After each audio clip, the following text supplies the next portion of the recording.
Good afternoon. Welcome back, and thanks for joining Tame Bay Live's afternoon session in the merchant track.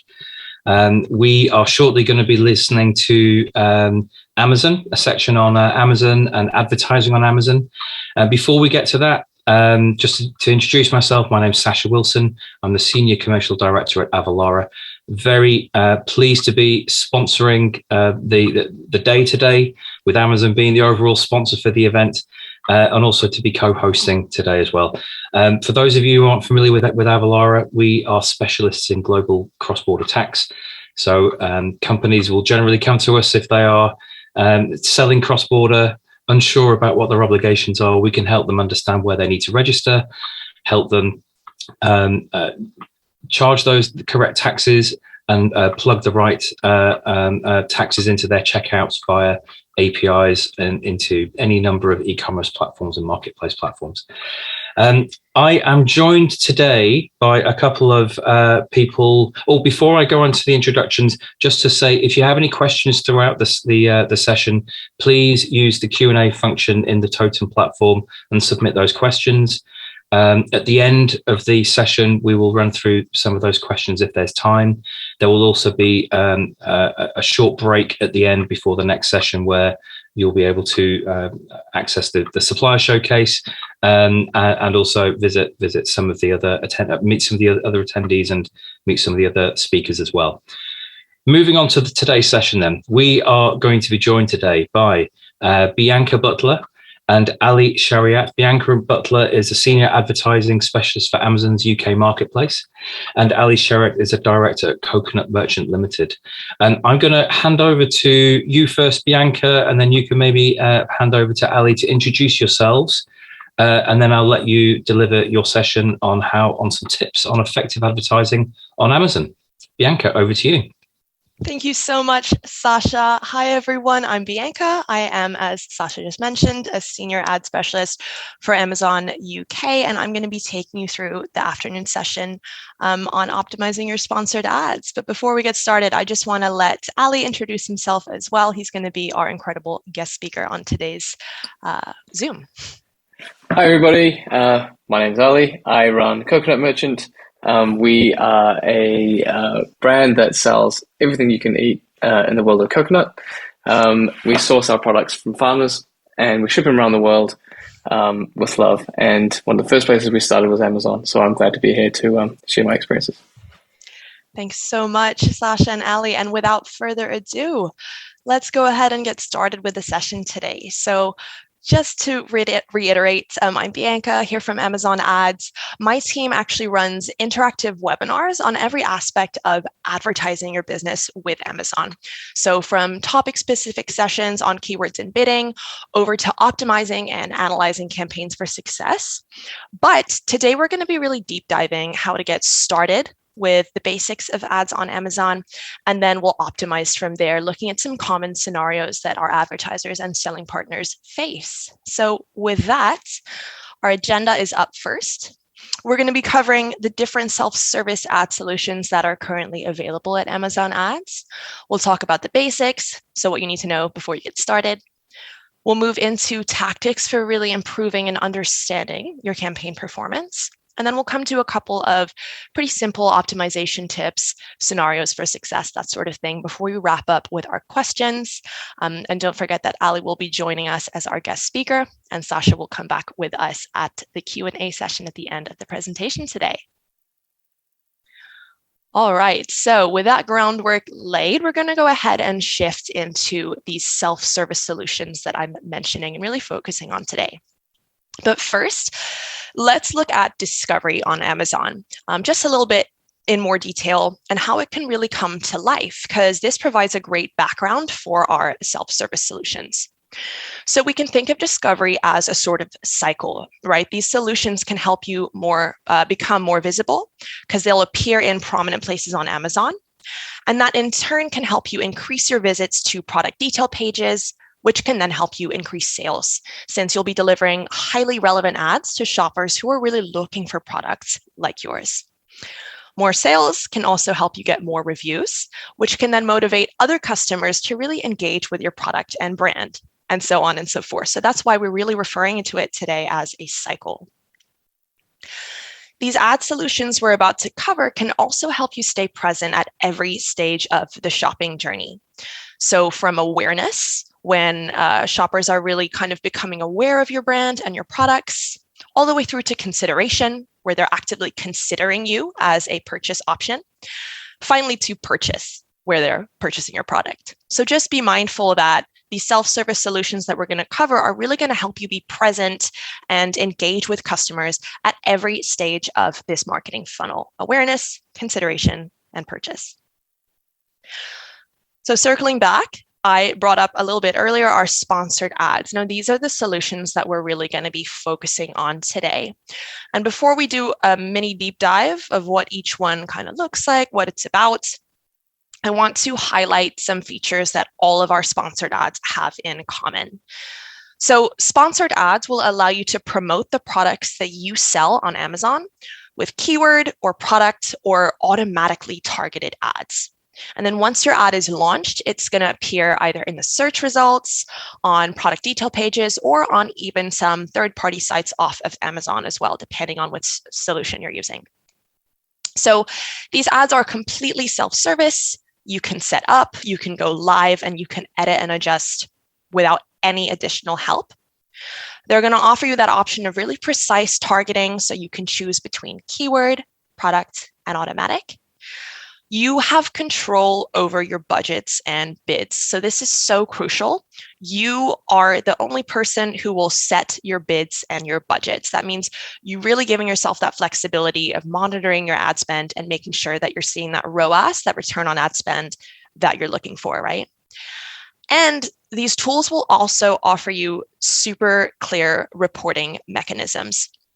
So from your campaign dashboard to your store's insights dashboard to all of your reports, we have a huge variety of reports available to you. You will be able to measure and understand your ROI, your return on investment. So these are features that are common to all the sponsored ad solutions that we're going to be looking at today. This is a really frequently asked question in the webinars that my teams run, so I just want to address this right off the bat. The featured offer is crucial to your advertising. So your products must be displaying the featured offer in order for them to really show up and be visible to customers. So what is the featured offer? It is the section on a product detail page where a customer can click on the add item to cart button or the buy now button. So if you're already selling on Amazon, you'll be familiar with that. It's like a little rectangle on the right-hand side of your screen on a product detail page. Amazon combines these offers into one detail page because lots of sellers are offering the same or similar products. And the reason that we do that is so customers are presented with the best experience possible. For your advertising, we really recommend choosing products that regularly display the featured offer to help you maximize your visibility and sales. So put another way, if your product or if some of your products aren't really winning the featured offer, they're not the best ones to focus on in terms of your advertising. It's so important that your ads are displaying the featured offer on their product detail pages for your campaigns to really succeed. So threading on from that, it's crucial to consider that you're choosing the right products to advertise. So to start, you don't want to just advertise kind of all of your products willy-nilly. You really want to identify the business goals that you want to pursue for each of your ASINs. And the first step to that is to ensure that you're taking pricing, availability, and the product category into account so that you can group them more logically within your campaigns. And that'll tie into some of the success tips, that we look at later. Before we move on, you always want to take the quality of your ASIN's detail page into account. This is a really important step. So I often see detail pages on Amazon that haven't been optimized for conversions through advertising. Now, what do I mean by that? We're looking for detail pages that are high quality. That means they have multiple high resolution images, really helpful, well-written product descriptions, clear, concise titles, they're winning the featured offer, They've got a solid amount of reviews and ratings, right? All of these elements combine to help engage shoppers, and that results in more conversions and makes your advertising more effective. So if you're not sure kind of how to get your product detail pages ready to advertise, again, my team runs webinars that are all about creating a strong foundations for your ad. So, feel free to maybe join us for that at a later time, but it is really something to consider that you are choosing the right products to advertise before you get started with your campaigns. And that leads us right into this section. So when you do start creating campaigns, targeting is the way that you define the audiences you want to reach and engage with your message when you're publishing an ad. So on Amazon, we have a few different targeting options for you, and those are going to vary depending on the type of ad solution that you are promoting your ASINs with. Now, to my understanding, many of the sellers on this call, many of the merchants on this call are familiar with Amazon, have maybe even started advertising. But very quickly, as a reminder, the 3 self-service ad solutions or campaign types that we focus on are sponsored products, sponsored brands, and sponsored display. Now, sponsored brands and sponsored display are a little bit more advanced solutions, and we're really going to deep dive and focus on sponsored products today. And sponsored products ads allow you to target in one of 3 ways: automatically, manually by keyword, and manually by product. And we're going to deep dive that and delve into what that means in just a second. For now, just think about how targeting can be done in multiple ways. And the most common way to do that is through keyword targeting, which will match your ad with the shopping queries customers are using when they're searching for something online. We're going to start, however, with automatic targeting. So we always recommend getting started with an automatic targeting sponsored products campaign anytime you're launching a new product on Amazon or anytime you're kind of just getting started with your Amazon ads journey. Automatic targeting allows you to super quickly create a sponsored products campaign, even when you're not actually sure what keywords or products to target. So this is a great way to get started, to kick off your first campaigns, and then you can learn from those results and insights to then go on and create some more manual campaigns in future. So automatic targeting will allow you to gain insights on shopping activities and discover new keywords that are really generating clicks and sales for your brand and your products, since the system is continuously learning and automatically adapting your targeting. Remember that automatic targeting is exactly what it sounds like. Instead of you selecting keywords and products for your ad to target manually, Amazon will do that for you. So it's really, really useful to get started here, especially if you're launching a new product or launching into a new category. Now, I really want to impress this even on advertisers who are familiar with these ad solutions.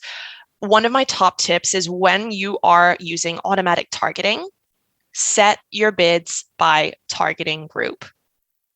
I'll say that again. When you're using automatic targeting in your sponsored products campaigns, make sure that you're not setting one default bid. Set your bids by all 4 targeting groups. And that's what's on your screens at the moment. So we'll go through each one together. When you choose automatic targeting, remember Amazon will automatically match your ad to these 4 targeting groups. So the first 2 pertain to keywords, and Amazon will automatically match your ad to close match keywords. That means keywords that are very closely related to your product, and loose match keywords. That means keywords that are more broadly related to your product, right? And then the last 2 targeting groups are product targeting groups. The first group is for complements, which are products that are complementary to your ad. And then the final group is substitutes. So products that could be bought instead of your ad rather than alongside your ASIN that you're advertising. So these are the 4 targeting options that are going to be available when you're setting your bids. And that is what I would always recommend. Set your bids by each of these 4 targeting groups in an automatic campaign and make sure that you're using the suggested bid for each group. Here's an example of each of those groups, how those might play out in a real life situation. So let's pretend that we're advertising this product on your screens, Doppler 400 count cotton sheets, some nice sheets. So if we're using an automatic campaign, A close match keyword in the close match targeting group is going to be something like cotton sheets or 400 count sheets. A loose match keyword is something like bed sheets or bed decor. So see how there's that difference there between keywords that are very, very closely related and keywords that are more kind of category related. Then we have our complements. So sheets, items that could be bought in addition to your sheets, like a pillow. And then we have our substitutes, which are just other sheets. So all this to say that it's going to be different, obviously, for you, depending on what industry you're in, what category you're in, what you're selling. But what I would really, really recommend to you, if you are not doing so already, start with automatic targeting campaigns and set your bid by default group. Now, once you've gotten started with the automatic piece, then you're going to get ready to get set up with manual targeting. So that's what we're going to take a closer look at just now. I mentioned this a little earlier, but manual targeting gives you increased control because you can split out all your campaigns based on your objectives, and you can better control your spend because you're going to be targeting individual keywords and products and setting bids on each one. So it really allows you to bid more competitively on keywords or products that are performing well for you. We know that advertisers who start manual targeting for the first time have seen a significant increase in impressions and sales in the following month as compared to those who don't. And I think on that screen, it says a 26.3% sales increase. Now, that's a pretty compelling figure. And based on that, we recommend this approach to all of our advertisers. So start with automatic and move on to manual after you've gained those insights from your automatic campaigns. Now, remember, I mentioned earlier with manual targeting, you have two options, either keyword or product targeting. So let's look at keyword targeting first. With this, you can choose word combinations and phrases that are used to match your ads with the shopping queries that shoppers use when they're searching for products. So you can drill down to different match types to help control how shopping queries are matched with the keywords that you're bidding on. And that's what this screen is trying to illustrate here. So there are three match types when you start bidding by keyword: broad match, phrase match, and exact match. Now, broad match offers your ad the broadest traffic exposure, meaning that a shopper's shopping queries will match to your keyword targeted ad if it contains the keyword terms that you're targeting in any order. So upside down, back to front, as long as it contains the keyword terms that you're targeting in any order, your ad will match to that broad match search term. Now, phrase match will narrow down your traffic exposure. So a shopping query will match if it contains the exact sequence of terms in your keyword, exactly in the order that it appears in your targeting. And then exact match is, as it sounds, the most precise match type. So in that instance, your keyword needs to almost exactly match the customer's shopping query in order for your ad to surface. So a huge tip that's so underlooked by advertisers and sellers: when you are targeting by keyword, use all three match types. I'm going to sound like a broken record because I will repeat that before the end of the session today. But please think about using all three match types when you start with keyword targeting so you can see which match type performs best, even for the exact same keyword. Moving into product targeting. This is where your ads are going to match to customer shopping queries when you're targeting by one of two ways. You can either select and search for a specific ASIN or ASINs to target, or you can target by category, like home goods, for example, and then you can refine from there. You can also use a combination of individual ASIN and category targeting for your product targeted campaigns. That's fine as well. However, one distinction I want to make clear: you cannot target by keyword and product in the same campaign. What we recommend is having one manual campaign for keyword targeting and at the same time, one manual campaign for product targeting as well. So that's really the best way to kind of make sure you're hitting all angles. Now, for sponsored products, when it comes to manual targeting by product specifically, Remember, I mentioned that you can refine your categories. That means that if you're targeting a category, you can refine based on brands, star rating, price, shipping eligibility, and genre for books and product age range for toys as well, if that's applicable to you. For sponsored brands campaigns, you can refine categories by brand, star rating, and price. So when you see the option to refine your categories when you're targeting by product category, each new refinement can really help you target your ad more specifically, although this is optional. So feel free to refine if that seems like it would make sense for your product offering. All right, so that was our deep dive on automatic and manual targeting. I want to cover negative targeting really quickly today because this is where we're starting to get into the optimization level stuff, right? So for anyone who's not familiar, negative targeting allows you to stop your ad from showing against a certain search term or shopping query or against a certain brand or product. So to make this super clear, when you're targeting a keyword or a product, your ad is hopefully going to show. When you add that keyword or product as a negative target, you're actively preventing your ad from appearing. So this is really, really helpful. And there's a lot of great benefits to negative targeting. And we're going to cover that actually in the next slide. But what I would say here is if you are not already negative targeting, I would really recommend considering using this feature. Here are a couple of very compelling reasons why. So first, it's one of the fastest ways to help reduce your ACoS. If you're not familiar with ACoS, that stands for advertising cost of sale. It is just a really great measure of kind of conversion data for your ad and your ad effectiveness. If you have a very high ACoS and you're looking to lower it, negative targeting will help you. So please, please look at using this feature. It's also great for optimizing your budget because you're giving yourself a little more control over your spend. And it can help you optimize your placements, i.e., where your ads are actually appearing on Amazon.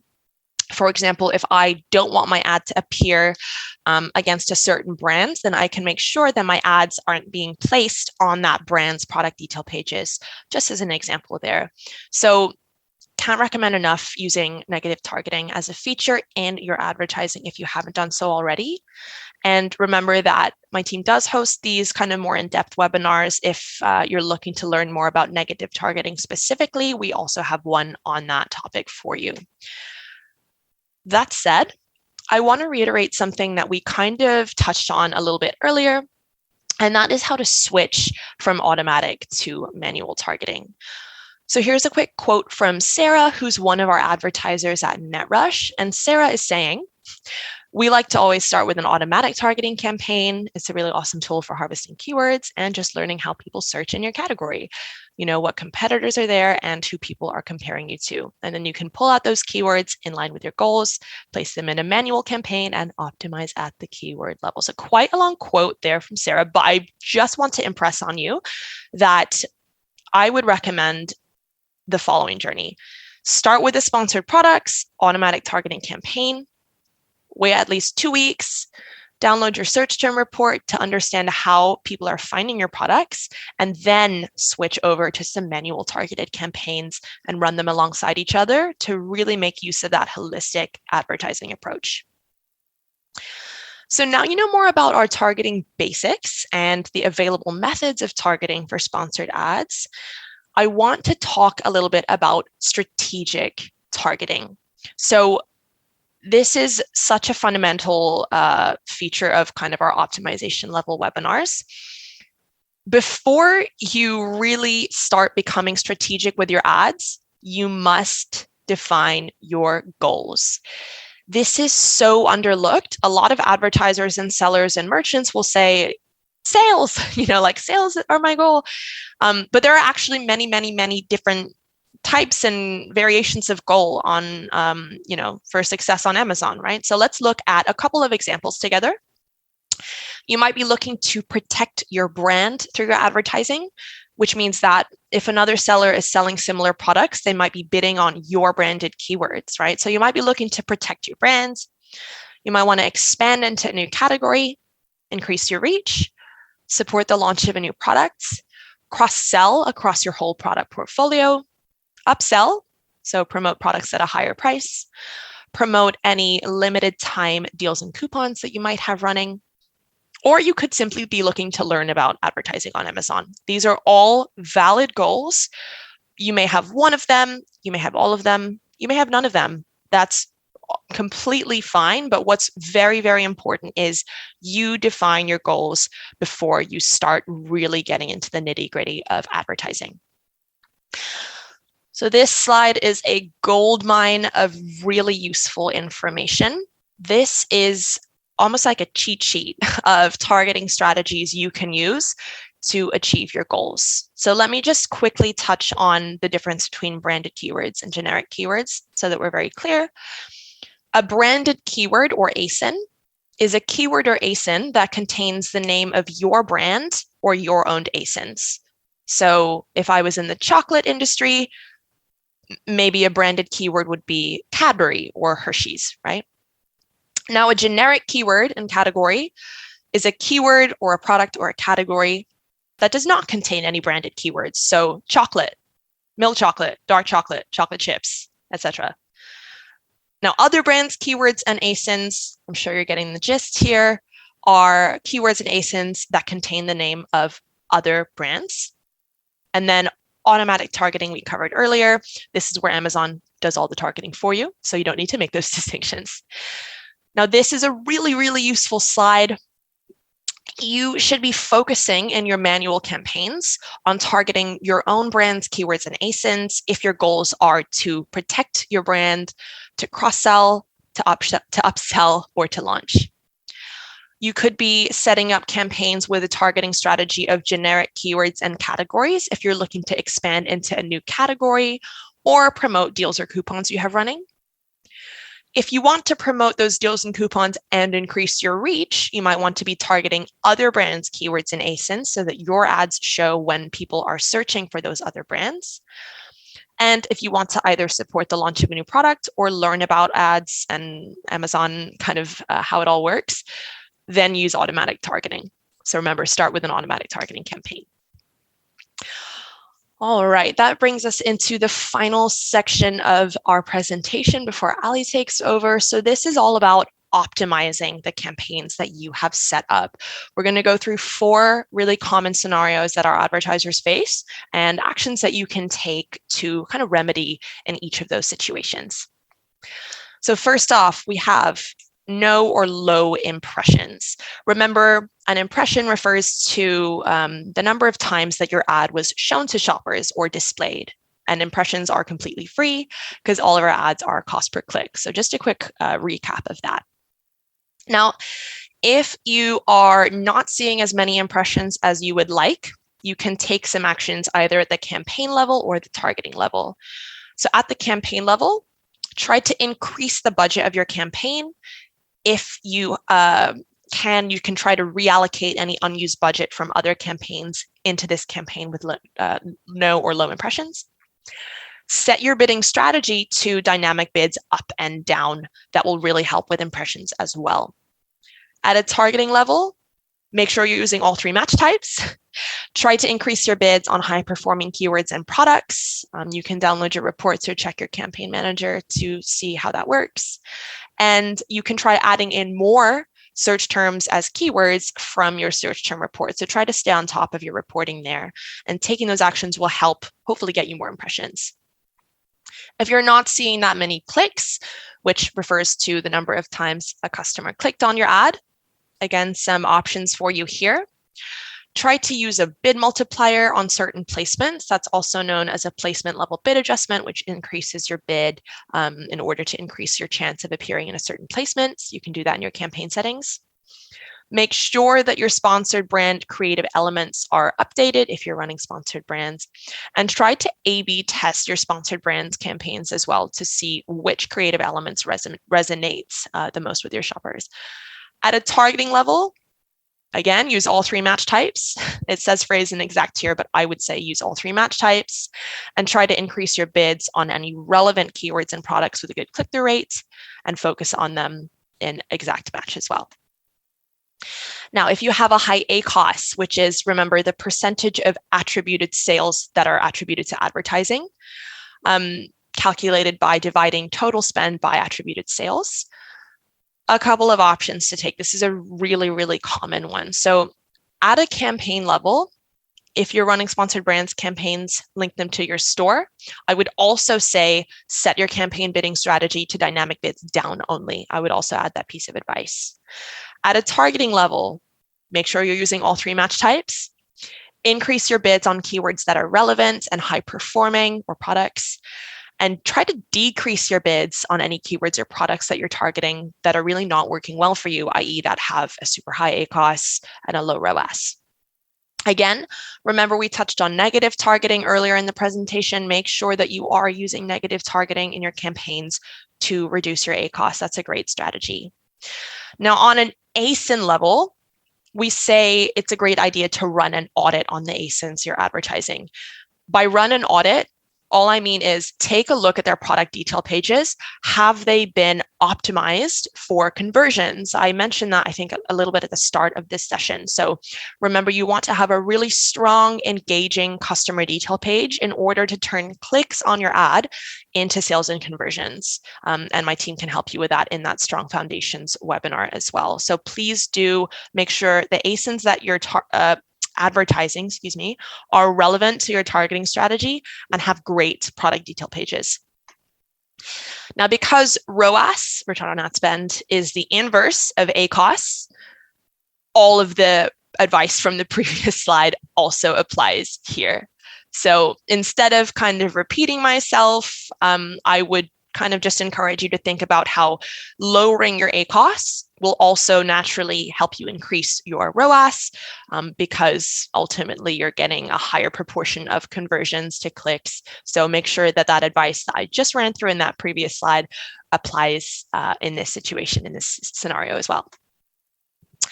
All right, so that brings me back to our special guest speaker today, one of our selling partners. Ali introduced himself at the start of the session, but I'm going to go ahead and let him take over. He's going to spend the next kind of 5 to 8 minutes just walking us through how his brand, his business, Coconut Merchant, tackles those 4 commonly faced scenarios that we just dived into together. So when you're ready, Ali, you can go ahead and take it away. Cool. Thanks, Bianca. That was actually a really awesome session. I hope everyone was taking notes because that was scientific level. It was really good. So thank you. And I wish we had this when we started out. So thanks for running this session. In terms of looking at when there's low impressions, I think Bianca had it right. You're essentially looking at one of 2 things. There's either you're either getting a small slice of the pie. So there's a whole lot of stuff going on and you're only getting a small part of it. In which case you need to optimize your advertising. So that's where all these little bits that are coming in here are useful. Or it may be that the pie itself is small, in which case you need to try and look beyond your immediate categories. So we do things like a coconut honey. The honey is actually, it's a vegan honey. So not many people can look for vegan honey, but there's a lot of vegans out there, so then we would expand out into a bigger space. That's kind of how or you'd look into complements and start looking at complements and substitutes for your products. And I think there was one of the slides that actually covered this really well, and it said, you want to look at your complements and your substitutes. So a complement would be if you're selling butter, bread goes well with butter. So that's where you go, or a substitute, butter and margarine. That's the way I think about it. So yeah, when it comes to low impressions, that's what I'd look at. And most often it'll be a case of refining your bids, making sure that they are higher, maybe just nudging them up until you find out what's the exact right price you need to be at. Keep in mind, and I'll kind of cover this later, that bids are dynamic. So the cost of a click during the day will vary just as much as it will vary throughout the year. So it may be that you need to be a bit more tactical as well. There's a thing called day parting where you can turn your ads on and off during the day. So that's another little tactic that you can do just to make sure that you're getting the right price for your bids as well. And the next scenario, when it comes to no clicks, this is a really interesting one. The key question you want to be asking yourself is why. So what's happening here is that you're getting the impressions, so your impressions are okay, but no one's clicking in. So you need to find out why. So one thing that I like to do is I'll go into some of the areas that we're searching and just look at what else comes up. How do we look compared to the competition? Do they have a better delivery promise? Maybe we're doing merchant fulfilled and we need to be doing fulfilled by Amazon. If you're not doing fulfilled by Amazon or seller fulfilled Prime, I'd highly recommend it because the delivery promise is a big part of why people may click on an ad. It may be your review score's down or your price isn't quite right. Maybe your title, which if you've written a really long title, it may get truncated, and the key bits of information that someone is looking for. So taking that vegan honey example again, if I put the word vegan way down the end of the title, someone who's going to look at that and is looking for a vegan honey won't catch that vegan word. So they'll think, oh, it's just regular honey. I can't eat that. So you may need to adjust your title slightly.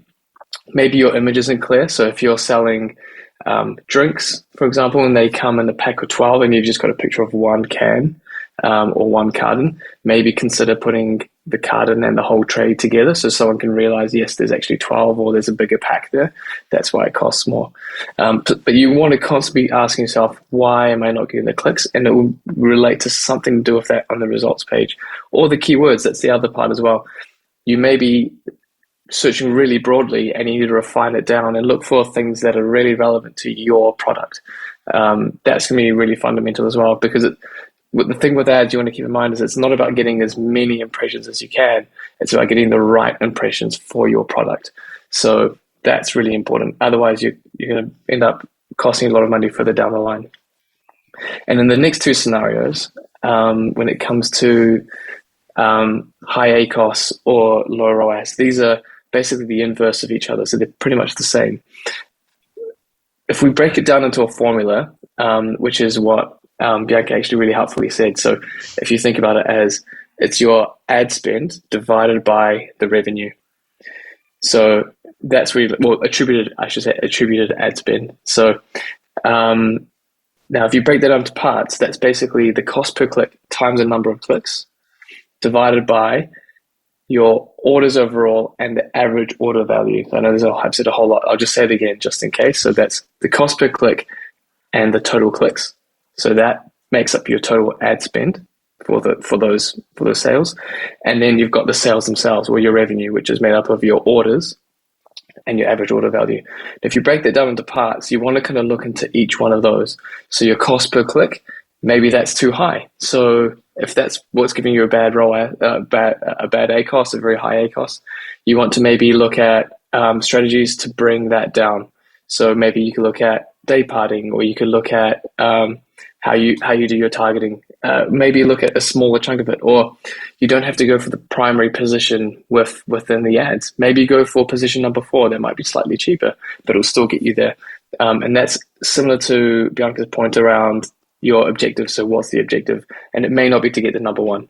Maybe you'll be happy with the 4th position in the ads, and that's enough to get you somewhere. So, and the reason, I think, just taking a step back as well, the reason why the ACOS, having a high ACOS or a high ACOS is bad is because it's reducing your profitability. You're not going to be as profitable.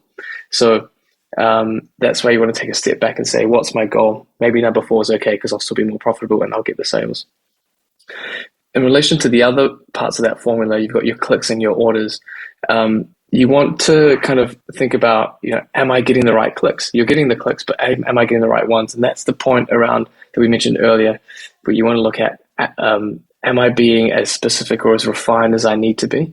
Because I may be targeting conventional honey consumers, or if we sell coconut oil, maybe we don't want coconut oil and they're looking for olive oil. So there's no point me targeting someone who wants an olive oil.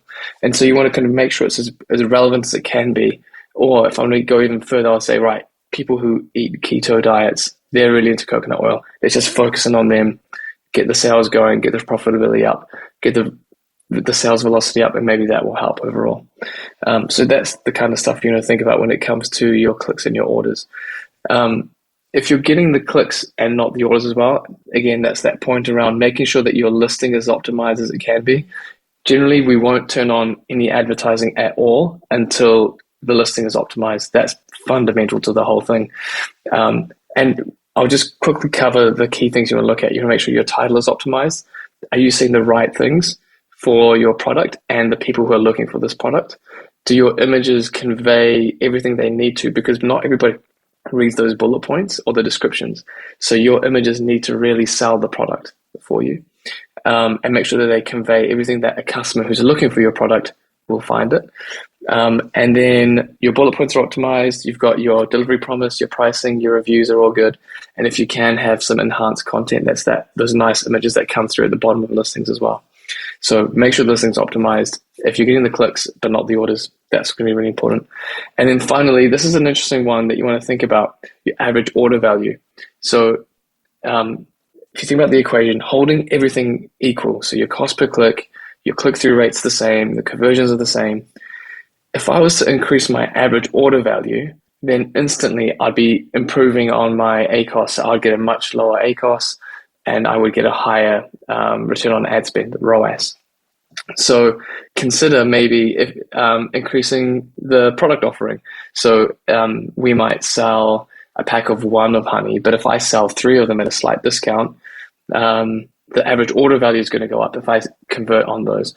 So just consider that as well, because that may also help make your business more profitable, which means you can invest more in advertising. And then another little dynamic in that. So just think about it like this. If I've got, let's say I'm selling, again, I'm going back to this honey example again, but let's say that honey costs £5. I'll have, say, £2 left. And that £2 after all my costs is what I have to invest in my advertising. But if I sell them as a 3-pack, then I've got a whole lot more cash margin available to bid on my advertising. So if your cost per click is quite high, maybe increase the amount of cash margin you have available for your advertising, and that might make things more profitable and make things a little bit easier in terms of these 2 metrics here that are actually really important. Hopefully that covers the key bits. I know I've kind of talked a bit long there, Bianca. That was perfect. Thank you so much, Ali. I was taking notes on that. That was fantastic. Thank you so much for I know we came back to that honey example, and it was so good to get that kind of real life look at all that information. So thank you, Ali. And before Sasha comes back to lead us into our Q&A session, I just want to say a quick thank you to everyone for joining Ali and I today. Sasha's going to let us know how much time we have for Q&A, but very quick mention that if you're looking to join either my team's webinars or kind of get back in touch with either me or Ali with any further questions, feel free to kind of find us on LinkedIn, that kind of thing. And then the Tamebay organizers should also be following up with a program overview from the webinars of Amazon Ads as well. But yeah, thank you so much to everybody. Ali and I and Sasha are gonna be ready. Yeah. Thanks, Bianca, and Ali. Thank you so much as well. That's incredible insight. I really do hope everyone was taking notes down there, listening to you there. I had a question actually. It was probably more for Ali, the first one. But it also ties into a couple of questions that we've been seeing in as well. We've got about 8 minutes left, I think, of the session, so we've got a bit of time. The amount of detail you were going into there, Ellie, it seems like it's like a full-time job, just managing these ads. I guess the question that I'm hearing is, how much time do you need to spend managing this? Once it's set up, does it kind of run itself, or do you have to kind of constantly keep on top of it? I think it's important to keep on top of it. You can create. The thing with a lot of Amazon stuff is that there's a very front loaded. So you create your listings. That takes a lot of time to make sure they're optimized properly, and then get your campaigns up and running. But your campaigns, you'll need to spend at least, I would recommend, maybe like 2-3 hours a week at least on it, just to make sure. It depends on how big your catalog and how many ads you've got. But for us, we've got a relatively large catalog, so we spend at least 5-6 hours on it because there's so many different categories and campaigns running. But just keep in mind, as much as you are optimizing things, your competitors are doing the same thing, and there's new things coming in, and there might be a show on that really talks about your products, and so they get really popular one day, and then they're not as popular the next, and you want to kind of go in regularly and check those. Fantastic. Great. Thank you, Ali. Thank you. This might be one for Bianca. Let's have a look. So someone's written in saying, as a brand owner who doesn't sell directly on Amazon, but their retailers do, can this brand owner effectively manage the ad campaigns, or does it need to be done by the retailers themselves? So this is a great question. I'm going to answer a question with a question, but what I would ask myself if I was in this position is do I have one unified what's called a manager account. So that manager account is kind of a hub where you can have different retailers and different contacts in your industry or organization kind of popping in and out of different campaigns, but that isn't the automatic, shall we say, default setup when you get started. So it depends what kind of account you have. It depends what kind of selling partner you are. Are you a vendor, a seller? Are you enrolled in the brand registry? I can see you're a brand owner, but there are a lot of moving parts here. What I would say is if you are someone who has a lot of other people who also sort of ideally have access to your ads, definitely get set up with a manager account, and you can contact Seller Central support for kind of further steps on that, as that's more of a retail element. Perfect. That's great. Thank you, Bianca. I think we've got time for one more question. So I'll pose it. I'll let you, Bianca or Ali, decide who's best to answer this one. But we already have an automatic campaign in place. Is there a way to change that to a manual targeting, or should we just start a new one? Ali, I hope it's okay that I'm fielding that to myself, just because I'm sure Ali has firsthand experience here, but this is a little bit tricky because it can be confusing, especially for newer advertisers. So I hope that's okay, Ali. Absolutely. Perfect. So when I mentioned in the presentation getting started with an automatic campaign and then transitioning to a manual campaign, I should have clarified that I meant set up an additional manual campaign, and I can see Ali nodding there. So what happens is once you've picked a targeting method for a campaign, it's set in stone. You can't switch from an automatic to a manual campaign. Now, what you can do is create a new manual campaign that runs alongside your automatic campaign. And the reason that you can actually switch is because remember that we recommend taking a holistic approach. So that means using lots of different sponsored ad solutions together. I'm sure that's what Ali and his team are doing over at Coconut Merchant. So the short answer to this question is you can't kind of change between targeting options once you've set them. What you can do is always create a new campaign and go from there. Fantastic. That's brilliant. Thank you for clarifying that, Bianca. I think that's us out of questions. We're running out of time. So just want to say a huge thank you to Bianca Butler again from Amazon, from also to Al Shariat from Coconut Merchant as well for your insider knowledge there as well. Great to meet you both. Thank you for both being part of today's session at Tame Bay.